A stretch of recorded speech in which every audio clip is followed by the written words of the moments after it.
Kanagaraj sir, நிகழ்ச்சி நான் உங்ககிட்டேருந்தே தொடங்குறேன். முதலமைச்சர் விஜயோடைய இந்த முதல் பேச்சு எப்படி இருந்துச்சு? சரி, முதல்வர் விஜய் அவர்கள் பேச்சு வந்து ரொம்ப நல்லா இருந்தது. என்ன செஞ்சார், 40 நாளில் நாங்கள் வந்தோம், இப்போ இவ்வளோ விஷயங்கள் செஞ்சுருக்கோம், சிங்கப்பெண் படை அமைச்சதுலேருந்து ஒரு 1000 கோடி ஊழலை நாங்கள் டாஸ்மாகில் கண்டுபிடிச்சி அது கஜானாவுக்கு கொண்டு வந்திருக்கிறோம். ஊழல் அதாவது டாஸ்மாகில் ஏற்கனவே வெளியில் யாரோ எடுத்த பணத்தை அதை அரசாங்கத்துக்கே கொண்டு வந்துட்டார். அதை செஞ்சது யார் எடுத்தது சார்?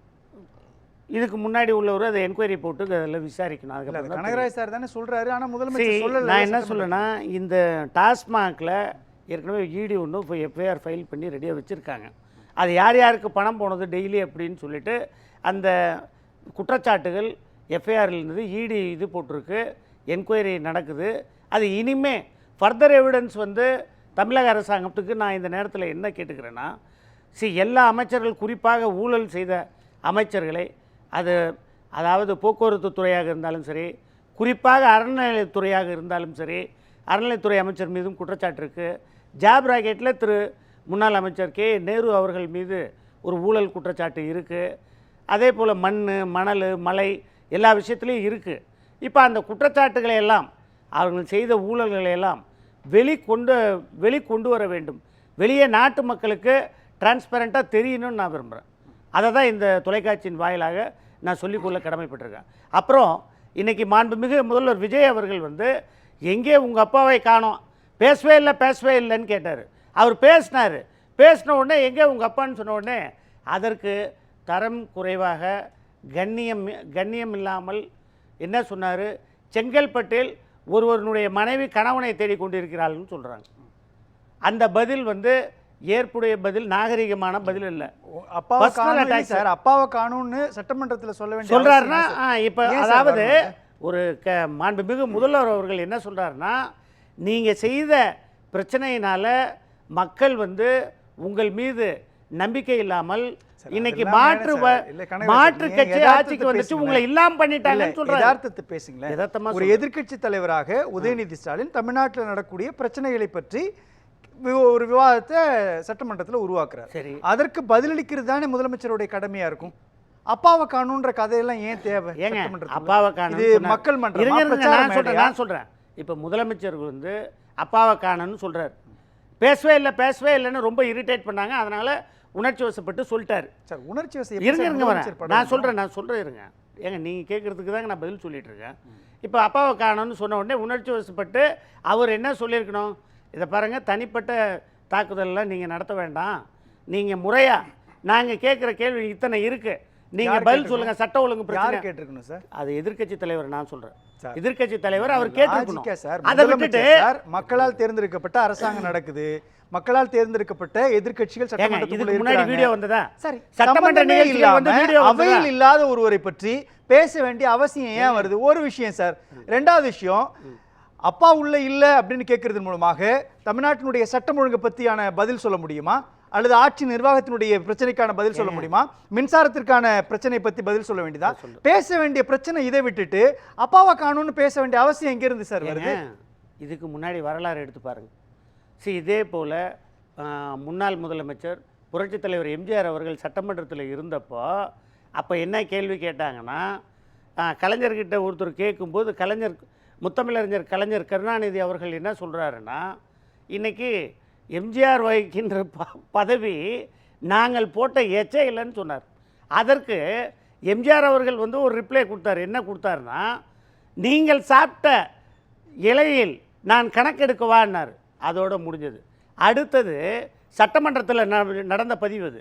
அடுத்தது ரங்கநாயகி காங்கிரஸ் எம்எல்ஏ எங்கே திராவிட நாடுன்னு கேட்கும்போது கேட்கக்கூடாத வார்த்தையில் ஸ்லேடையில் உவமையில் பேசினாங்க. அனந்தநாயகி அவங்க பேசும்போது கேட்கக்கூடாத வார்த்தையில் விமர்சனம் பண்ணாங்க. இருங்க நான் வரேங்க. அதே போல எதிர்க்கட்சி தலைவராக உதயநிதி கண்ணியமான கேள்விகளை கேட்கிறார். மக்களுடைய பிரச்சனைகள் மின்வெட்டுக்கான காரணம் என்னன்னு கேட்கிறாரு சார். சரி, அது சரியானது இல்லையா? கண்ணியம் இல்லையா? அது ஆமாங்க, அதுக்கு மின்சாரத்துறை அமைச்சர் பதில் சொல்றாரு. ரெண்டாவது, தமிழ்நாட்டினுடைய சட்டம் ஒழுங்கு சம்பந்தமான விஷயம், சட்டம் ஒழுங்கு தான் அதை பேசுறாரு, பதில் சொல்லி இருக்கணும்ல. ஆமாங்க, சொல்றாரு. முதலமைச்சர் சொன்னாரா? 40 நாள் தான் ஆச்சு. இருங்க, 40 நாள் தான் ஆச்சு. நீங்கள் முதல்ல நீங்கள் ஒரு அரசாங்கத்தை அமைச்சு ஒரு 6 மாதமோ 1 வருடமோ போய் பேசுனீங்கன்னா நியாயம். அது முதல்ல பிரச்சனையே இல்லை சார். இங்க வரேன் சார், அதை சொல்லியிருக்காரு. இங்க பாருங்க சார், நேற்றைக்கு நடந்த சட்டப்பேரவையினுடைய நிகழ்வுல சபாநாயகர் ஒரு விஷயத்த சொல்றாரு. சட்டப்பேரவையினுடைய நிகழ்வுகள் நேரலையில் ஒளிபரப்பாகிட்டு இருக்கு. சட்டப்பேரவைக்குள்ளிருந்து தலைவர்கள் பேசும்பொழுது, மக்கள் பிரதிநிதிகள் பேசும்பொழுது யாரும் செய்கை செய்யாதீங்க, அப்படி செய்கை செய்தால் கடுமையான நடவடிக்கை எடுக்கப்படும்னு ஒரு கருத்தை சபாநாயகர் சொல்றாரு. இன்றைக்கு அந்த சபாநாயகருடைய கருத்தை முதலமைச்சர் மீறி அவர் ஒரு செய்கை செய்கிறார். இது சரியான நடைமுறையா? அப்ப சேலை இழுத்தது சரியா சார்? இருங்க, நான் சொல்றேன். சட்டமன்றத்துல 1989 சபாநாயகர் சொன்னார் சார். நேற்றைக்கு சபாநாயகர் சொல்றாரு செய்கை செய்யறது வெளியில வைரல் ஆகுது, செய்கை செய்யாதீங்கன்னு ஒரு சபாநாயகர் சொல்றாரு சார்.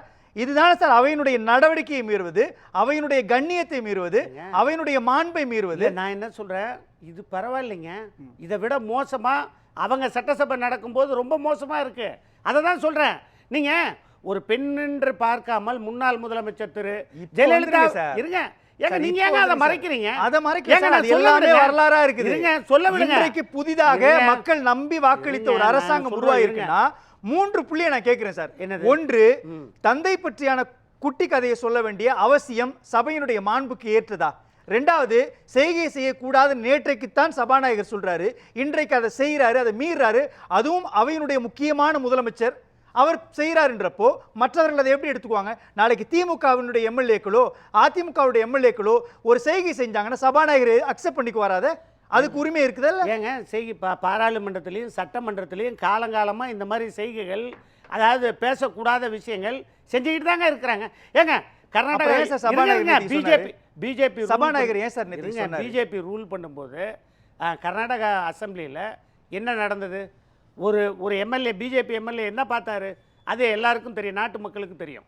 அதே போல் பாராளுமன்றத்தில் இன்னைக்கு எத்தனையோ பிஜேபி எம்பிங்க தூங்கிட்டு இருக்கிறாங்க, பேசுறாங்க அநாகரிகமான வார்த்தையில. 3 கேள்வி தான் சார். ராகுல் காந்தி சார், ஒரே நிமிஷம் சார், 3 கேள்வி சார். முதலமைச்சராக இருந்து கொண்டு ஒருவர் செய்கை செய்வது என்பது சபையினுடைய மாண்புக்கு ஏற்றதா? 1. 2வது, சபையில் இல்லாத ஒருவரை பற்றியான குட்டி கதையை சொல்ல வேண்டிய அவசியம் ஏன் வந்தது? 3, பார்ட்டி ஃபண்டுன்னு சொல்லிட்டு அவதூறை பரப்புகிறார் இல்லையா முதலமைச்சர்? பார்ட்டி ஃபண்ட் யார் கொடுத்தது, யார் வாங்கினது, எந்த கட்சி அப்படின்னு சொல்லணும்ல. அதுதானே டேட்டா, அதான தரவு. அதை ஒரு முதலமைச்சர் மீறார், சபாநாயகர் அனுமதிக்கிறார், எதிர்க்கட்சிகள் மௌனமாக கடந்து போகணுன்றீங்களா? நான் என்ன சொல்ல வரேன்னா, நீங்கள் 3 புள்ளிகளை வைக்கிறீங்க. 3 கேள்விகளுக்கு ஒரே பதில் நான் சொல்கிறேன். அவங்க ஒரு குட்டி கதையை சொல்கிறாருன்னா தந்தை மகன் கதையை சொல்கிறாரு, அது யாரை சொல்கிறாருன்னு தெரியும். ஏன் சொல்கிறாருன்னா, உள்ளே அவங்க நடந்துக்கிற விஷயம், உள்ளே அவங்க போட்ட கூச்சல், இப்போது அவங்களால ஜீர்ணிக்கவே முடியல. இதை விட மோசமாக அவங்க பேசியிருக்காங்க. நான் ஒன்று சொல்கிறேன், இது நீங்கள் இப்போ என்ன சொல்கிறீங்க, அஸ் எ சிஎம் ரெஸ்பெக்டபுளாக ஆனஸ்ட்டாக ஒரு பதில் சொல்லணுமே தவிர இந்த ஆக்ஷன்ஸ் எல்லாம் இருக்கக்கூடாதுன்னு சொன்னார். இது எதனுடைய வெளிப்பாடுனா, ஒரு சில முன்னாள் முதலமைச்சர் அவர்கள் அவர் ஒரு கை ஆக்ஷன் காமிச்சார். அவருடைய ஆபீஸ்ல காமிக்கிறார். இருங்க வரேன். அவரு அண்ணா அறிவாலயத்துல காட்டுறாரு. நீங்க எங்க காட்டுனீங்க? அண்ணா அறிவாலயத்துல காட்டுங்க சார். மக்கள் மன்றத்துல போய் காட்டுங்க சார். திருச்சி கிழக்குல போய் காட்டுங்க சார். இருங்க, நான் சொல்றேங்க, ஒரு நிமிஷம் இருங்க. சரி, ஒரு சிஎம் காட்டுறாரு. நீங்க அதுக்கு என்ன பண்ணணும்?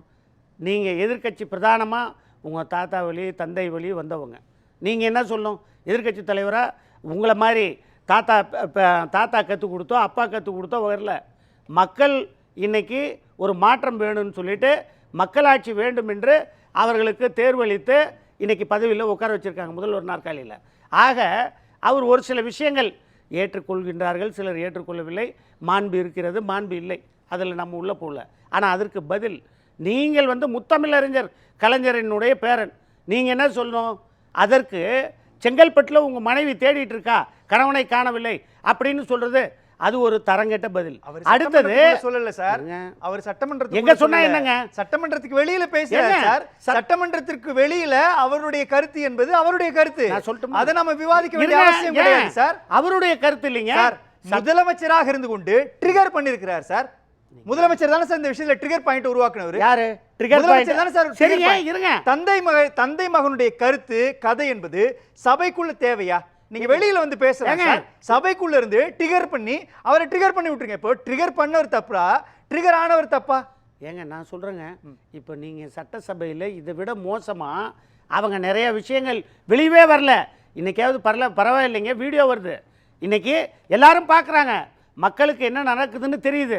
இதுக்கு முன்னாடி தெரிஞ்சதா அந்த மாதிரி?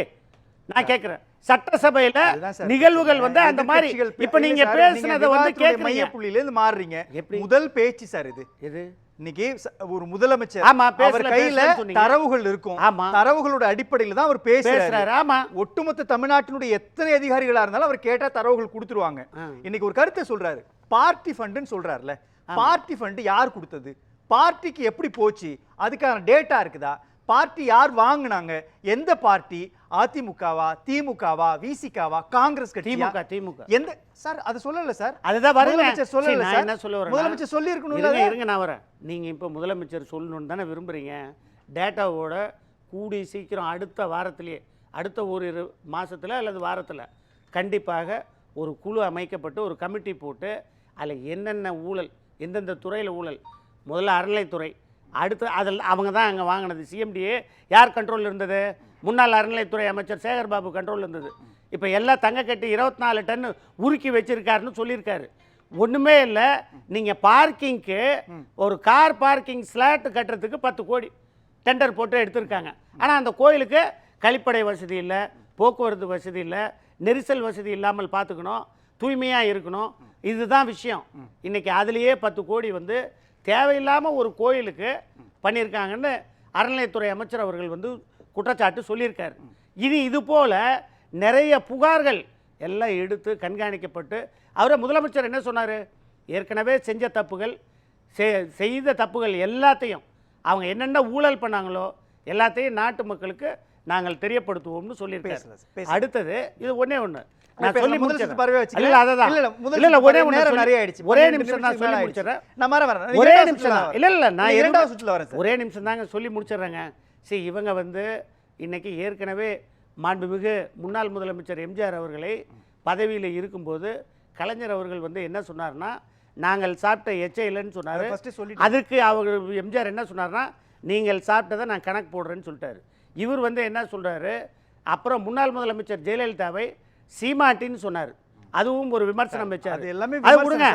அப்புறம் சாரி இழுத்தாங்க. தேர்தல்ல வெற்றி தோல்வி என்பது சகஜம் சார். யாருமே ஜெயிச்சு, எடப்பாடி பழனிசாமி தோல்வி பெற்றிருக்கிறார், மு.க. ஸ்டாலின் தோல்வி விட்டிருக்கிறார், யார் யாரெல்லாம் ஜாம்பவான்னு நம்ம துரைமுருகன் தோல்வி விட்டிருக்கிறார். தமிழ்நாட்டு சட்டமன்றத்துக்குள்ள, நாடாளுமன்றத்துக்குள்ள வெல்வதும் தோற்று போவதுன்றது இயல்பு சார். அதை கிரிட்டிசைஸ் பண்ண அதெல்லாம் அது தப்பு இல்ல. ஆனா பர்சனல் அட்டாக் வந்து பண்ணக்கூடாதுன்னு தான் நான் சொல்றேன். இதுதான் சார் என்ன பர்சனல் அட்டாக். நீங்க ஒய்ஃபை பத்தி பேசுறது இன்னொருத்தர் ஃபேமிலியில அப்படி போனா 6 எழுத்து நடிகையோடு உங்களை கம்பேர் பண்ணி கேட்டா நீங்க எங்க போவீங்க? அவங்க திரும்ப கேட்டாங்க, பால்டாயர் குடிச்சீங்கல அப்படின்னு கேட்டா நீங்க என்ன பண்ணுவீங்க? திரும்ப கேட்பாங்க. அந்த பால்டாயருக்கு 6 எழுத்து நடிகைக்கும் நீங்க ஏன் பால்டாயர் குடிச்சீங்கன்னு சொல்ல முடியுமா? நீங்க முன்வைக்கிறது கண்ணியமான உரையாடலா? பெத்ராஜ் சார் நான் சொல்றேன் சார், நீங்க முன்வைக்கிறது கண்ணியமான உரையாடலா? நான் சொல்ல இல்ல சார். அதே போலன்னு சொல்லி நீங்க வந்துட்டு மீண்டும் வந்து ஆவணங்கள் இல்லாத சர்ச்சையை உருவாக்கக்கூடிய தவறான அவதூறு பரப்பக்கூடிய கருத்துக்களை சொல்றீங்கன்னா இது ஆரோக்கியமான அரசியல் இல்லையே. அதை தான் நான் சொல்றேன். இதுக்கு தான் வந்து வித்திட்டவர் கலைஞர், முத்தமிழறிஞர் கலைஞர் நான் சொல்றேன். பேசலாம் சரிங்க. சில நொடிகள், அதாவது திமுக எதிர்ப்புன்றது மக்கள் தீர்ப்பை நான் அதை வரவேற்கிறேன். அது மட்டுமில்லை, எல்லாரும் ஒரே நிமிடம் சொல்லி முடித்துறேன். டிவிக்கே இந்த 40 நாளில் வந்து என்ன பண்ணாங்க அப்படின்னா, டிஜிட்டல் கேமரா வச்சாங்க, 65 நார்கோட்டிக் சென்டர்ஸ் ஆரம்பிச்சிருக்காங்க. அதாவது ANTF, anti narcotic task force வந்து 65 தமிழ்நாட்டில் ஆரம்பிச்சிருக்காங்க. சிங்கப்பெண் படை 200 யூனிட்டு, போதைப்பொருள் தடுப்பு, நெல் சாகுபடிக்கு ஒரு 124 கோடி கொடுத்தது. வழிபாட்டு தலங்களில் இல்லை, வழிபாட்டு தலங்களில் ஒரு 740 கடைகள், மதுபான கடைகளில் 717 மதுபான கடைகளில் மூட்டியிருக்காங்க. அம்மா உணவகங்கள் தொடர்ந்து செயல்படுது. கோஆப்ரேட்டிவ் பேங்க்கில் தள்ளுபடி வந்து கடன் தள்ளுபடி 2045 கோடி பண்ணியிருக்காங்க. திருவள்ளூரில் கப்பல் கட்டுமான இதை கொண்டு வர்றாங்க தளத்தை. அதாவது இல்லை நானும் சொல்கிறேன், கோவை மின்னணு அமைப்புகள் பண்ணுறாங்க. ஜல் ஜீவன் சக்தியை திருப்பி 2.0 கொண்டு வர்றாங்க. இதெல்லாம் விரிவான திட்டங்கள். இத்தனை திட்டங்கள் 40 நாளில் செய்கிறாங்க. நன்றி.